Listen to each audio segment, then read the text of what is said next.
Good morning everyone, my name is Rainer, and today I'm going to be talking about what is an earthquake.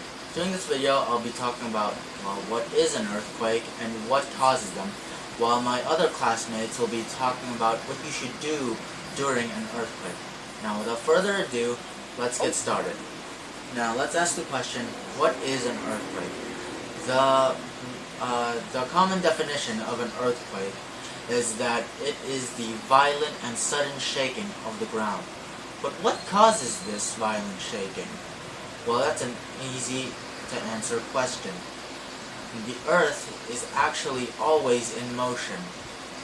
We don't feel it moving because it's actually quite slow.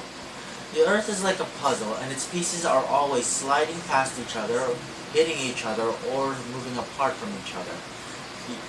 The pieces of the earth are called tectonic plates, and like I said, when these plates slide past each other, or collide with one another, or split apart from one another, they cause an earthquake. But don't worry, these earthquakes are actually usually so weak that you don't even feel them happening.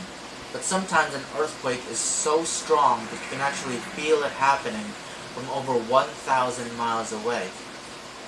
But don't worry, during those earthquakes, my classmates will tell you all you need to know how to stay safe when those earthquakes happen.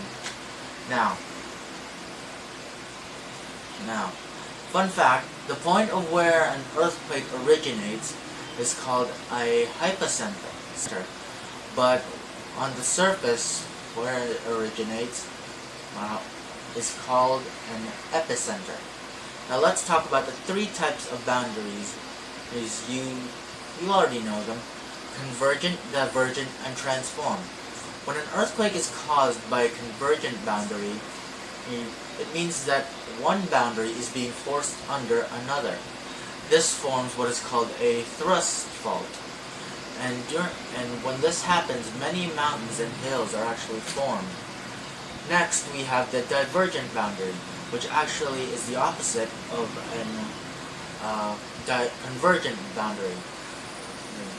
Here, the two plates are being pulled apart from each other or being separated.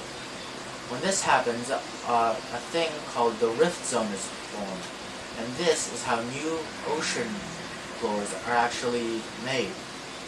And finally, we have the transform boundary. Here, an earthquake is caused by plates sliding past one another, and this boundary is also called a strike slip. Alright, now let's take a look at what we know. An earthquake is the violent shaking of the ground caused by the Earth's tectonic plates. Depending on which plate it is, they can form mountains if the earthquake is caused by a convergent boundary, or new ocean floors if the earthquake is caused by a convergent boundary. Divergent boundary, sorry.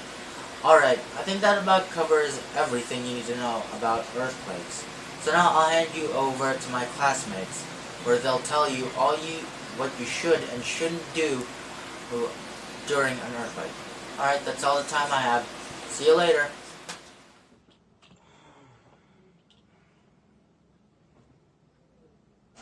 So today we're going to talk about what to do before, during, and after earthquake.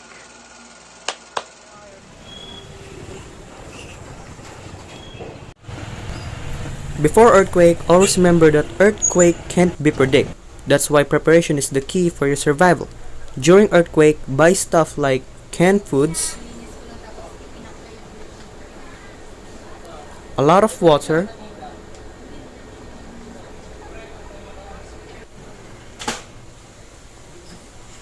now time for during earthquake. With your preparedness involved, first things first, don't panic. Do the duck cover and hold trick while going outside of your house. You can also use emergency exit on establishment. If you're in one, now go to somewhere which is open field so that no debris might fall onto you. That way you know you're safe because nothing's going to fall onto you.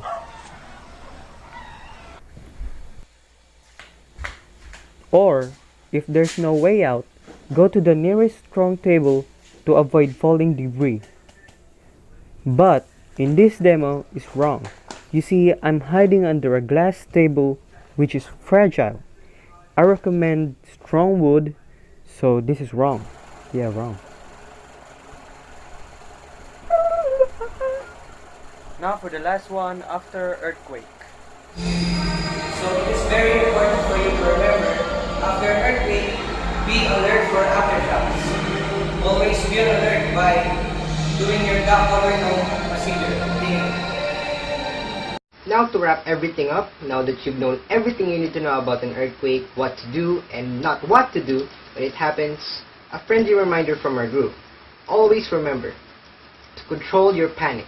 Do not let panic control over you. That's all. Thank you very much.